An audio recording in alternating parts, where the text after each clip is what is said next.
छत्तीसगढ़ का दुबराज हूँ, आने वाला कल हूँ आज हूँ।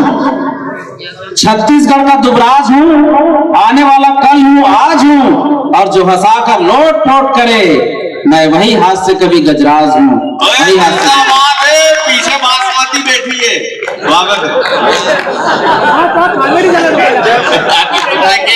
कॉमेडी करो, ये कॉमेडी के कवि है।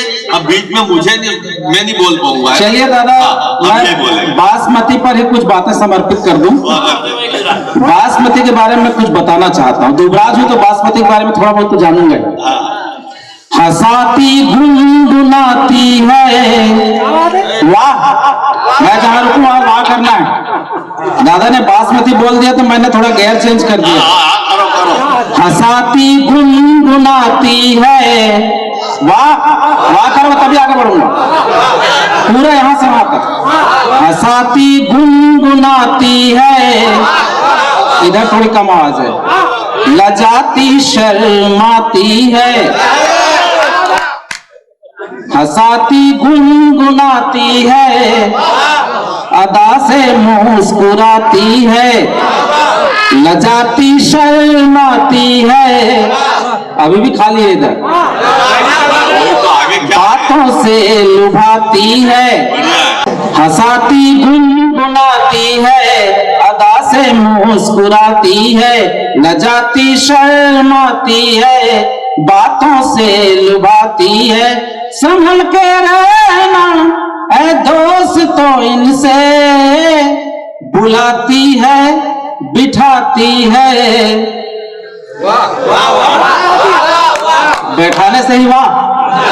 आगे सावधान करता हूं, चेतावनी देता हूं। बुलाती है बिठाती है, राखी बांध जाती है। बुलाती है बिठाती है, राखी बांध जाती है। एक दुबराज का बासमती के लिए ये शब्द।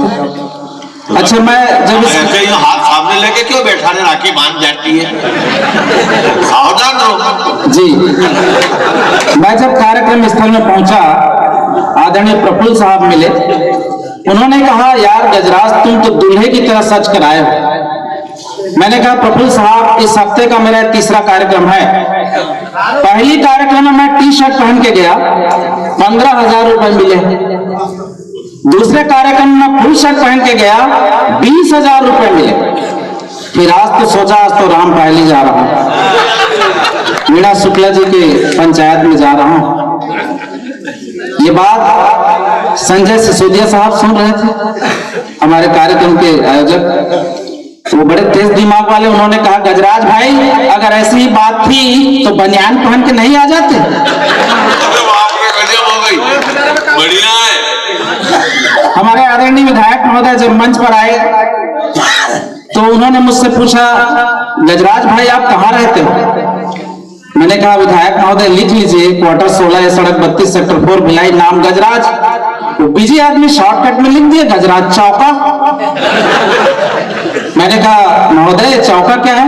बोले, यार तुम सेक्टर 4 रहते हो ना, तो गजराज चौका। मैं तो माथा पीट लिया। अच्छा हुआ भगवान में सेक्टर 6 नहीं रहता।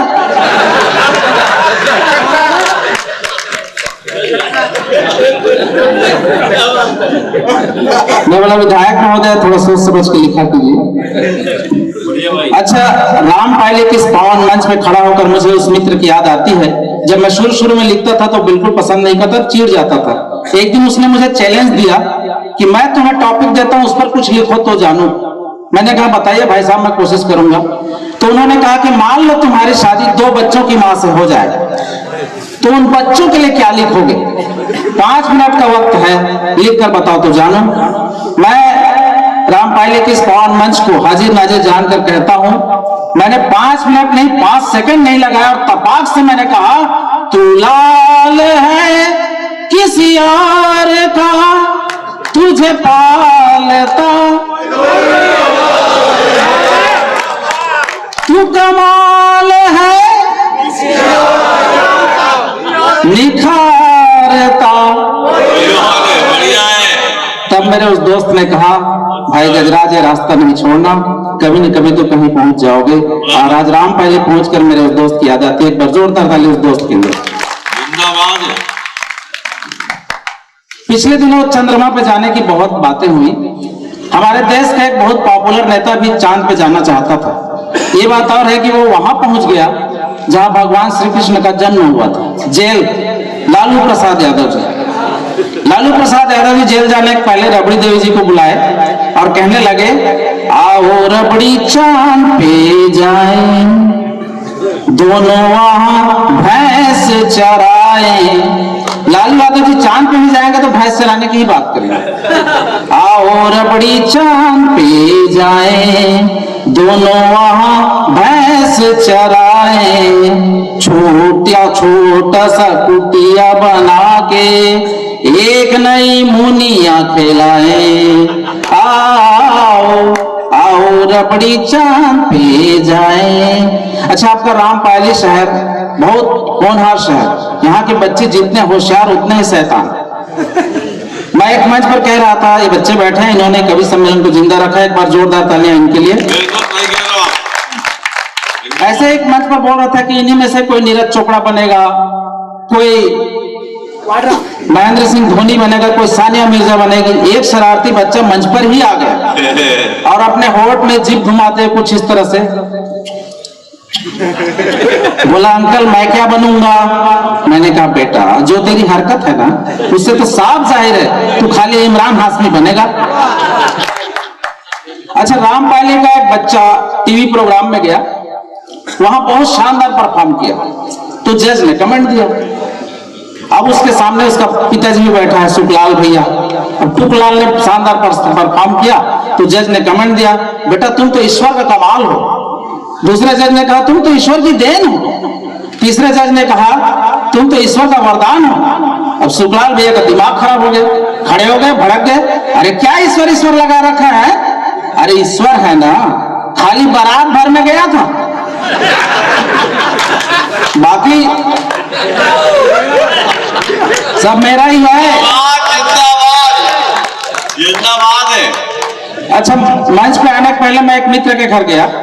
वो मित्र भी बहुत हंस रहा है, बुड्ढा भैया यहाँ पर बहुत हंस रहा है, लेकिन जब मैं उसके घर गया था तो एकदम परेशान दुखी।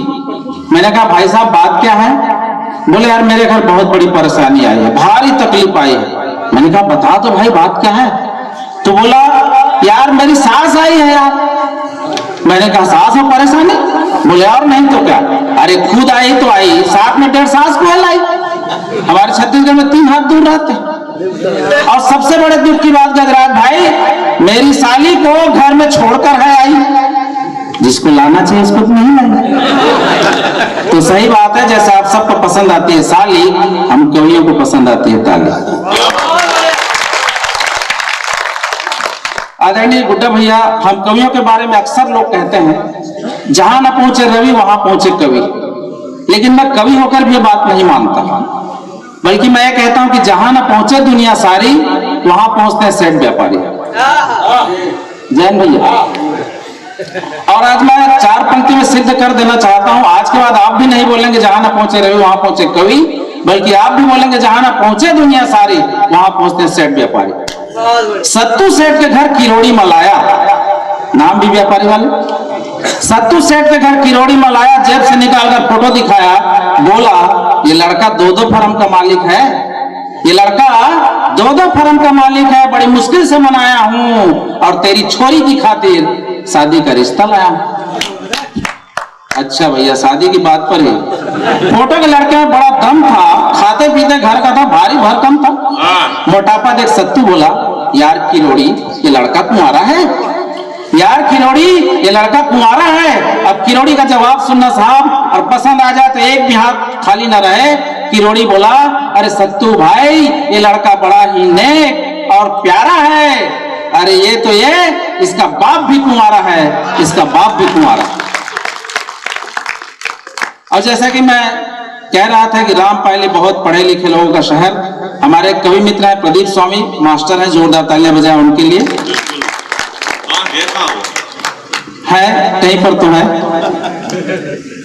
आप देख रहे होंगे शहर में जब कभी कॉलेज की नई बिल्डिंग बनती है प्रफुल्ल साहब, वो अक्सर शहर के बाहर खाली मैदान में बनाई जाती है।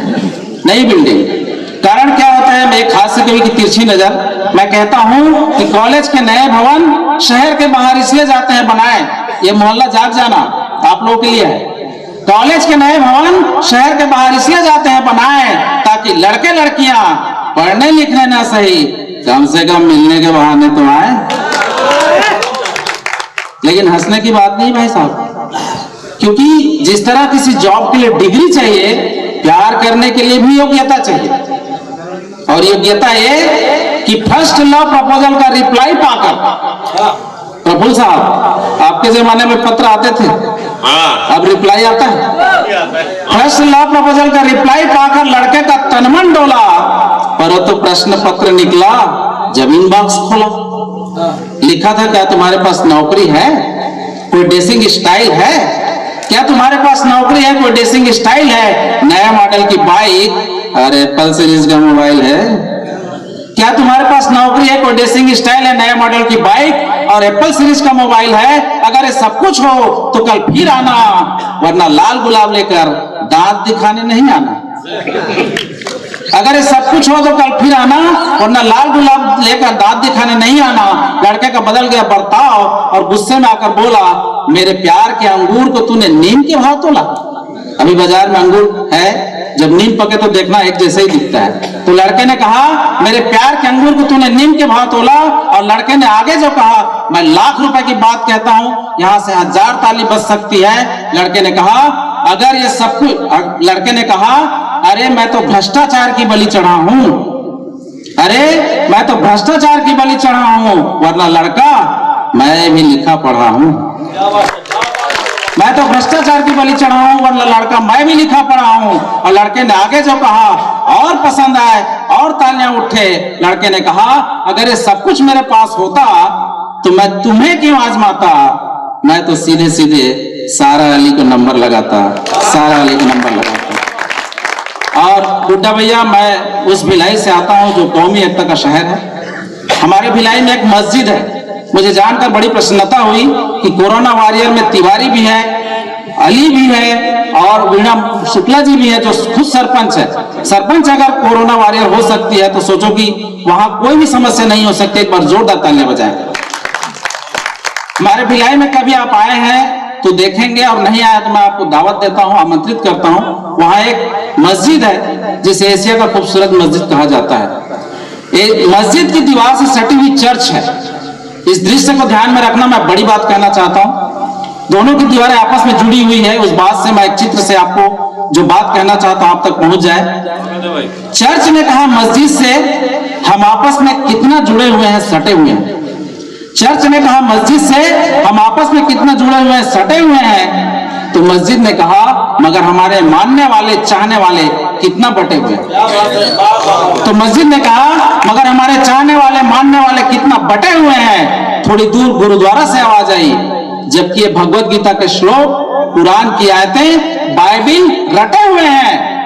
वहीं थोड़ी दूर साईं बाबा मंदिर से आवाज आई, अरे ये तो स्वार्थी लोगों के कांटे कटे हुए हैं, अरे ये तो स्वार्थी लोगों के कांटे कटे हुए हैं, वरना पैदा तो सभी भारत माँ के बेटे हुए हैं, पैदा तो सभी भारत माँ के बेटे हैं। और मित्रों, मेरा नाम गजराज, गजराज माने हाथियों का राजा। नाम बहुत विशाल का है, लेकिन भैया मुझे नाम का कोई फायदा नहीं होता, भारी नुकसान। मैं चाहता हूं मेरा नाम पहली बार दादा ने सही सही उच्चारण लिया, नहीं तो कोई गजानंद कह देता है, कोई गजोधर कह देता है। कम से कम आप राम पायली वाले मेरा नाम सही सही याद रख पाए, गजराज। तो नाम मेरा गजराज ऐसा है साहब, ऐसा है साहब, फायदे हैं कम और नुकसान बेहिसाब। मेरे नाम के कारण मेरी प्रेमिका ने शादी से कर दिया इनकार।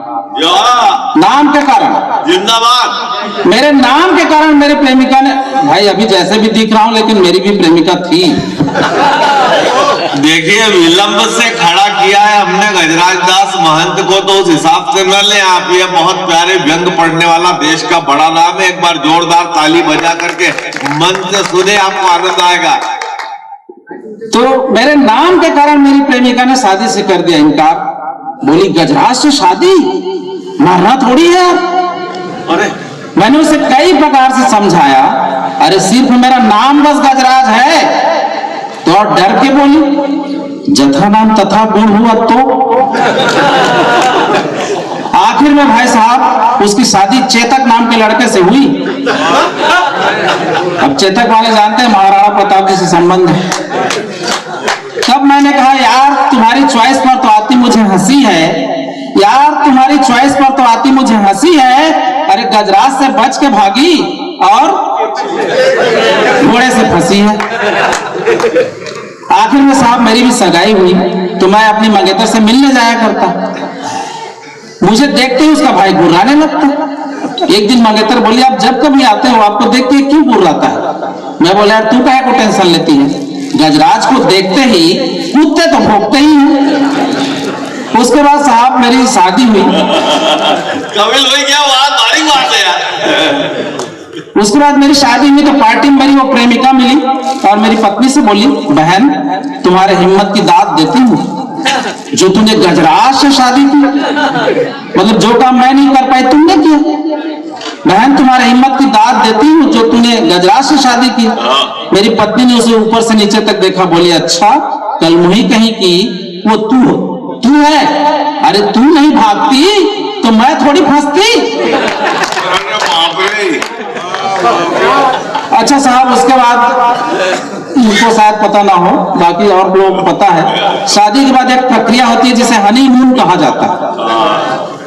हनीमून में गया साहब, हवाई जहाज में मेरे नाम ने पीछा नहीं छोड़ा। अब जेट एयरवेज का था विमान और एयर होस्टेस हो रही थी परेशान, क्योंकि हम बस के बैठने वाले बैठ रहे थे भेड़िया धसान, हमको थोड़ी मालूम कैसे बैठना। एयर होस्टेस चिढ़ गई, बोली सर आप बैठने का क्या लेंगे? मैं और रोमांटिक हो गया, मैं बोला आप जरा साथ देंगे? क्या बात है? तो मेरी घरवाली शिकायत करी, मैडम क्या इस छोटे सांड को संभालेंगे? तो मेरी घरवाली ने मासूमियत में कहा, सांड नहीं है गजराज है। हाँ। और उसके बाद एक पंक्ति मेरी पत्नी ने बहुत अच्छी कह दी, आपको भी शायद पसंद आ जाए। मेरी पत्नी ने कहा सांड नहीं है गजराज है, जरा चख के देख छत्तीसगढ़िया दुबराज है, जरा चख के देख छत्तीसगढ़िया दुबराज है। इतने में एयर होस्टेस ने पैर को पटका और बोली, ओ गॉड क्या गड़बड़ी है, यहाँ तो पूरे कुएं में ही भांग पड़ी है। तब मैंने एयर होस्टेस से कहा, ऐ विमान वाला ये कैसा घोटाला, ऐ विमान वाला ये कैसा घोटाला, तुम्हारे चेहरे पर है लाली और पाँव में है काला। गुड्डा भैया आप तो सैकड़ों बार देखे होंगे, जेट एयरवेज में जो एयर होस्टेस होती है वो ब्लैक कलर की स्लाइड्स पहनती है, जो भी यात्रा की उनको याद होगा प्रफुल्ल साहब। तो उसी को मैंने कहा, ऐ विमान वाला ये कैसा घोटाला, तुम्हारे चेहरे पर है लाली और पाँव में है काला। शब्द मेरे अंदाज एयर होस्टेस के और वहीं पहुंचना साहब जहां मैं पहुंचाना चाहता हूं। एयर होस्टेस ने कहा, लोगों की नजरों से बचने के लिए टोटका करना मजबूरी है, लोगों की नजरों से बचने के लिए टोटका करना मजबूरी है, और करंट के लिए पावर सप्लाई के लिए फेस के साथ न्यूट्रल भी तो जरूरी है, फेस के साथ न्यूट्रल जरूरी है। बहुत बहुत धन्यवाद।